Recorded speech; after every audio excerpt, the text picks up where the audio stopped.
মহাভারতের সবচেয়ে বুদ্ধিমান কে ছিলেন? কৃষ্ণ, ভীষ্ম, না সেই ব্যক্তি যার কখনো রাজগদ্দি হল না? এই ঘটনা পাওয়া যায় মহাভারতের বিভিন্ন পর্বে, বিশেষ করে উদ্যোগা পর্বতে। বিদুর ধৃতরাষ্ট্র আর পাণ্ডুর সঙ্গেই বড় হয়েছিলেন, কিন্তু জন্মেছিলেন দাসী পুত্র। রাজপরিবারের অংশ হয়েও সিংহাসন থেকে দূরে। যখন সভায় দ্রৌপদীর অপমান হল, সবাই চুপ ছিল, ভীষ্ম, দ্রোণাও। বিদুর প্রতিবাদ করেছিলেন স্পষ্টভাবে। বারবার ধৃতরাষ্ট্রকে বলেছিলেন, অধর্ম রাজ্যকে ধ্বংস করবে। তার উপদেশ আজও বিদুর নীতি বলে পরিচিত। রাজধর্ম, নীতি আর আত্মা সংযমের গভীর শিক্ষা।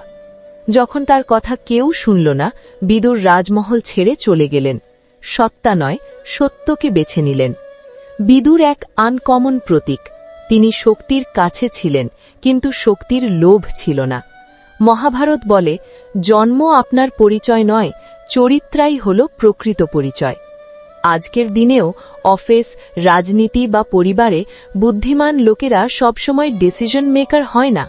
প্রশ্ন হল, কেউ না শুনলেও আমরা কি সত্য বলবো? ইন্টেগ্রিটি সেখানেই প্রমাণিত হয় যখন তাকে ইগনোর করা হয়। বিদুর রাজা হননি, কিন্তু ইতিহাসে তার নাম শ্রদ্ধার সাথে নেওয়া হয়। মহাভারত শেখায়, পদের থেকেও বড় হল সিদ্ধান্ত। যদি এরকম ধর্ম আর নীতির গল্প শুনতে চান, তাহলে এই জার্নিটা ফলো করুন।